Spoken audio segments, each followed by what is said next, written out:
Guys আপনারা তো 400-500 টাকা খরচ করে বাজার থেকে রসমালাই অনেকেই কিনে খেয়েছেন, কিন্তু যদি আপনাদেরকে বলি সেম রসমালাইটাই আমার বাড়িতে বানাতে মাত্র 100 টাকা খরচ গেছে, তাহলে কি আপনারা বিশ্বাস করবেন? ये क्या बक रहे हो माता? কি বিশ্বাস হচ্ছে না, চলেন বানিয়ে দেখাই।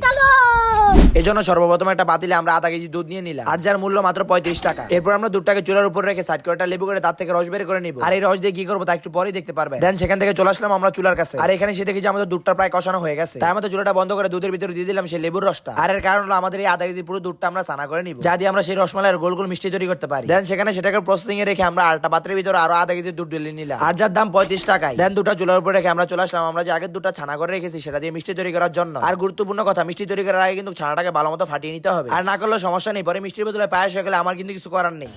যাই হোক, ছানাটা এরকম আইসক্রিম মতো দেখতে হয়ে গেলে দুই হাতে তেল নিয়ে ভালো মতো মালিশ করে ছোট ছোট গোল গোল মিষ্টি তৈরি করে নেব। আরেকটা কথা কি, রসমালাই তৈরি করা যে এত পরিমাণ সহজ, যদি আমি আগে জানতাম তাহলে প্রায় তৈরি করে খেতাম। এর জন্য আপনাদের তেমন কিছুই প্রয়োজন নেই, শুধু দুধ আর চিনি হলেই যথেষ্ট, আর বাকি যা আছে সবকিছু অপশনাল। যাই হোক, আমাদের সেই দুধ আর মিষ্টিগুলোর ভিতরে দিয়ে দিলাম 30 টাকার কন্ডেন্স মিল্ক, আর এটা কিন্তু চিনির ব্যাকআপ হিসাবে কাজ করে, আর এটা দিয়ে কিছুক্ষণ হালকাতে নাড়ানাড়ি করলেই তৈরি হয়ে যাবে আমাদের পারফেক্ট রসমালাই। যাই হোক, বহুত কষ্ট করে ফেলছি, এখন হলো এটাকে খাওয়ার পালা। আর গাইজ, আপনাদেরকে সিম্পলের মধ্যে এত সুন্দর একটা রেসিপি দিলাম, এর জন্য তারটা সাবস্ক্রাইব আশা করতেই পারি।